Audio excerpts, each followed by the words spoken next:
Love wins o mudaog gyud ang gugma bisan babagan pa ang duha ka mga kasing-kasing apan magkatakdo gihapon.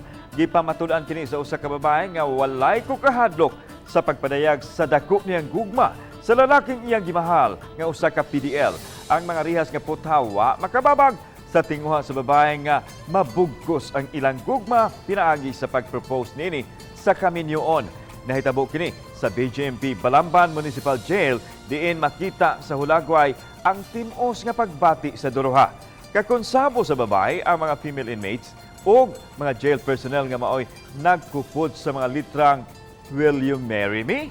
Gikuptan sa babae ang sing-sing o giisa samtang ang lalaki nagpaantaw nga nanukad sa luyo sa rihas sa bilangguan. Wa siya mapakyas kay matod sa mensahe nga gipost sa social media page sa Balamban Municipal Jail, mitubag og dakong yes ang lalaki.